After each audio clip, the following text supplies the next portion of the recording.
Radio Sucesos 101.7 FM presenta su noticiero Sucesos con Milton Pérez y Verónica Larrea. Un periodismo libre para una democracia plena.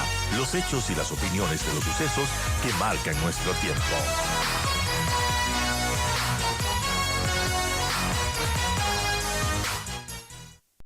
Vamos a conversar en este momento con Catherine Herrera, es experta en temas de seguridad y defensa. Catherine, gracias por acompañarnos. A finales de la semana pasada, casi en simultáneo, se anuncia por parte de Rusia que se levanta la sanción a 4 exportadoras bananeras y al mismo tiempo el Ecuador anuncia que desiste de enviar ese material bélico que generó muchas reacciones, un material calificado como chatarra, a los Estados Unidos para que estos entreguen a su vez a Ucrania. ¿Qué te parece esta decisión? Para empezar, ¿se componen de alguna manera las relaciones con Rusia que están siendo afectadas? ¿Qué tan importante es mantener estas relaciones a costa de que Estados Unidos se podría resentir por haber incumplido o por incumplir con este convenio? Bueno, la estrategia que acaba de tomar el gobierno de Estados Unidos fue estratégica y la correcta, ¿no? Nosotros tenemos, como todas las naciones y todos los estados, un principio de soberanía, lo que implica también respetar los tratados internacionales. Ahora también saliendo de este lado a nivel interno, está la situación que nosotros estamos como miembro no permanente del Consejo de la Seguridad, lo que implica un estado de neutralidad entre las potencias, por así mencionarlo, a nivel de la comunidad internacional. Si nosotros accedíamos a este tema de entregar este armamento ruso que fue entregado por una donación. Es muy importante conocer la figura de cómo recibimos todo este material, todo este equipo militar. Estaríamos incumpliendo, claro, un principio de neutralidad, segundo, los acuerdos en cómo nos entregaron este armamento por parte de Rusia, y tercero, hubiéramos estado en una línea de ganarnos un enemigo que no queríamos y que no estábamos en el momento para hacerlo, ¿no? Hay que tener la prudencia de saber qué límites sí podemos entregar en la cooperación y qué otros límites no. Que se enojen Estados Unidos, tal vez no lo veo factible, no lo veo factible a un punto tan fuerte, porque recordemos que esta negociación lo inició con el gobierno de Lazo, ¿no? Y él jamás, el anterior presidente, estuvo en esa negociación tal vez de poder ceder este armamento. Viene una nueva visita en donde se quiere extender este componente de cooperación internacional con el gobierno de Estados Unidos y hay una propuesta, pero aquí hay que entender algo fundamental, es que países incluso de extrema derecha que ha tenido Latinoamérica o Sudamérica no ha querido tener a un enemigo como Rusia. Recordemos que Rusia es contra el mundo, por así mencionarlo, sobre todo contra la parte occidental, cuántas sanciones económicas ha tenido Rusia, etcétera, y muchos de esos países no han querido tener un enfrentamiento directo y aparte el aliado comercial y social que ejerce para nosotros. No solo es el tema de exportaciones, también la gente quien está estudiando negocios que tienen, no hablando solo en multinacionales, sino también empresas o estudiantes que están emprendiendo sus carreras dentro de este país. Así que la decisión fue acertada y de hecho el gobierno ruso dio algunas alternativas. De hecho, cuando salió las declaraciones del embajador fue muy cauteloso al momento de decir no considero que el presidente esté en toda la predisposición de entregar, justamente por todo lo que implicaría. O sea, uno de los principales socios en temas de exportaciones de camarón, rosas y otras especies, el mismo banano, etcétera, es Rusia. Y era un mercado que podíamos perder. Ahora, ese principio de la neutralidad no tenemos. Aparentemente quedó develado cuando el subsecretario de Asuntos del Hemisferio Occidental dijo: agradecemos el apoyo de Ecuador a la guerra de Ucrania contra la invasión rusa. Es decir, quedamos de alguna manera evidenciados. Es como que este tema de las armas, de la chatarra, del material bélico, no se manejó bien desde el principio.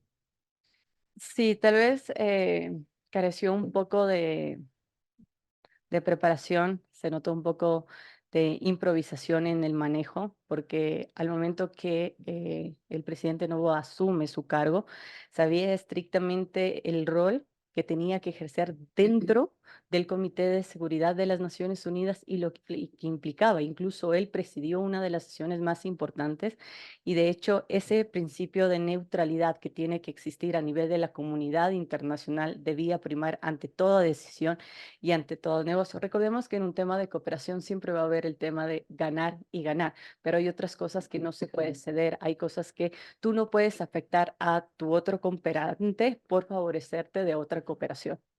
Bueno, hablamos ahora de este tema con Estados Unidos.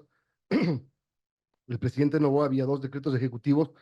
La semana pasada ratificó los acuerdos de cooperación militar de los Estados Unidos. ¿Hasta qué punto dicen esto es una base de manta sin base de manta? Pero más o menos el poder eh, y la capacidad de operación que van a tener los estadounidenses, tanto personal civil como militar que vengan al Ecuador, es parecido a tener una base de manta. Bueno, la dinámica es distinta, pero más bien se asemeja a lo que fue un Plan Colombia, ¿ya? Ujú. Vamos a tener tres líneas de apoyo súper fuertes. La primera es la Fuerza de Tarea Conjunta, que significa que vengan personal, civiles, contratistas estadounidenses acá a territorio ecuatoriano. La segunda, operaciones transnacionales marítimas. Y la tercera, todo lo que corresponde a intercepción en espacio aéreo, donde las actuaciones de estas operaciones, de estas misiones, pues justamente va a tener el componente del personal norteamericano en territorio. En la base de Manta era temas muy puntuales, sobre todo en temas de narcotráfico. Acá hay un alcance absolutamente para lo que corresponde todo lo que es crimen organizado, con énfasis a situaciones terroristas. Ahora, lo importante en esto es que ya se ha venido entregando de a poco. Primero iniciamos con la entrega de chalecos y armamento a la Policía Nacional, luego fue los vehículos que fueron entregados a Fuerzas Armadas, etcétera. Pero El hay cuartel una militar móvil. en el cuartel militar móvil que fue para Frontera Norte recientemente también, las lanchas, todo lo que se pudo entregar.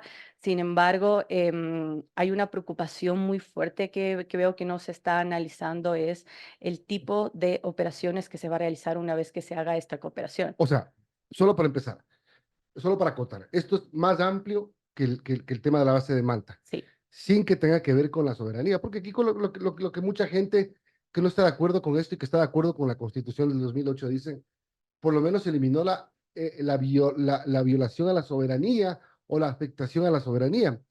Aquí hay una afectación a la soberanía del Ecuador, Depende. porque no van a venir bajo leyes ecuatorianas, van a venir bajo leyes estadounidenses. O sea, ese es un punto a aclarar.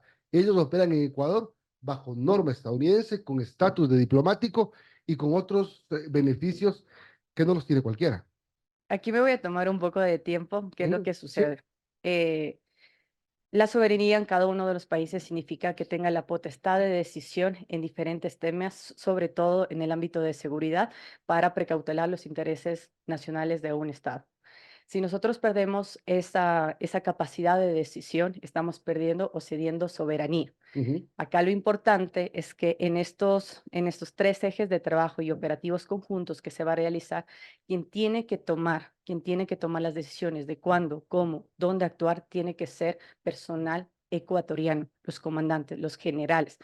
Pero ¿cómo nos aseguramos, y es la preocupación, cómo nos aseguramos que esos efectivos, que esos operativos sean realmente identificados y tomados por personal ecuatoriano y no por personal estadounidense? Por ejemplo, dentro del aspecto marítimo hay tres acciones para interactuar. La primera interceden cuando vemos que hay navegaciones o buques sospechosos en territorio que se van a esconder en territorio ecuatoriano. Segundo, cuando hay buques sospechosos en territorio ecuatoriano, cuando hay un buque que no atiende a las necesidades o sobre todo al mando de personal, entre otros.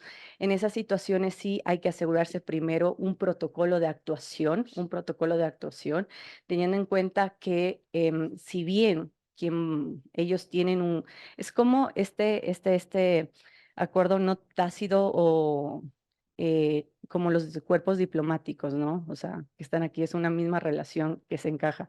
En ese aspecto hay que tener mucho en cuenta de cómo evitar que no exista falsos positivos o víctimas colaterales. Ajá. Teniendo la experiencia de lo que ha sucedido en Plan Colombia, cuántas bajas ha tenido en la frontera sur, lo que pasó en Afganistán, lo que pasó en El Irak. mismo hecho de tener excesos o cometer abusos y después llegar a los falsos positivos. Es decir, hay límites que se deben respetar, pero esto está enmarcado en la Convención de Relaciones Diplomáticas de Viena del año 61. Es decir, todo esto está dentro de un marco diplomático, es decir, militares con estatus diplomático.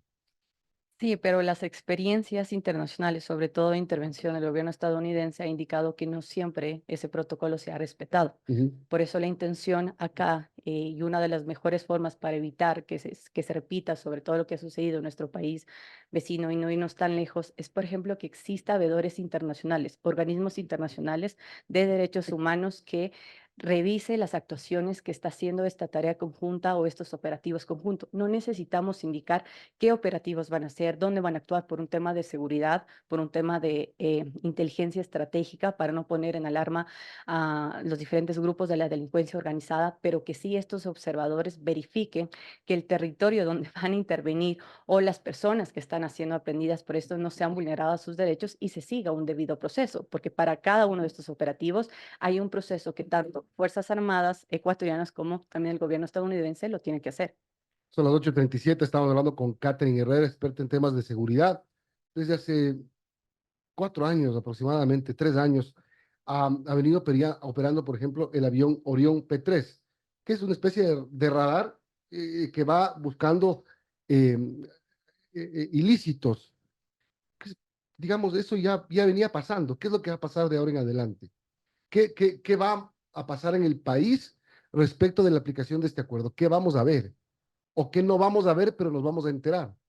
Bueno, más que hablar ya de definiciones exactas de lo que vamos a ver, sí podríamos hablar de perspectivas y qué esperamos Ujú. de este convenio de cooperación en temas militares. Primero, es que debe existir una baja inmediatamente de lo que es el crimen organizado, que el Ecuador siga siendo utilizado como un país de tránsito y de salida de toda economía ilícita. No hablo únicamente de drogas, sino también de armas, trata de personas, entre otros.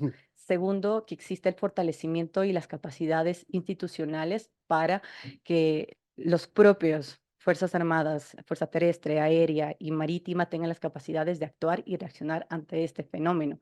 Tercero, que tengan este conocimiento de cómo actuar ante el crimen organizado. O sea, recordemos que Fuerzas Armadas del Ecuador en este momento están iniciando. O sea, es un proceso que les ha tocado vivir en la práctica, un aprendizaje que les ha tocado vivir en situ, de cómo ellos pueden trabajar o intervenir o apoyar en el temas de seguridad interna del país.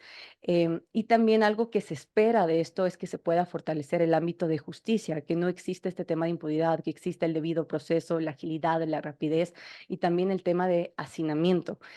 Esas serían las cuatro potentes que vamos a encontrar con esto, obviamente reducir el tema de inseguridad. Y algo que me gustó y que vale realizar un poco más de análisis es que esta cooperación también viene cargado con un plan de seguridad no transnacional entre el gobierno ecuatoriano y el gobierno norteamericano. Es decir, ya viene una propuesta del gobierno norteamericano sobre cómo erradicar todos estos altos índices de violencia, sobre todo en zona terrestre, marítima, aérea, para contrarrestar el crimen organizado. Entonces sería importante ahí cuáles son los aportes, si este es un plan que viene a compensar el plan que ya tenemos como Estado ecuatoriano, el plan Fénix, Ajá. o más bien es un tema de fortalecer a lo ya existente. Pero aparte de este convenio, de este tratado de apoyo en temas militares, el apoyo en general de Estados Unidos, este compromiso que se nota que tiene, porque desde el 9 de enero, casi semanalmente han venido misiones estadounidenses, empezando por la generala Richardson, la jefa del Comando Sur,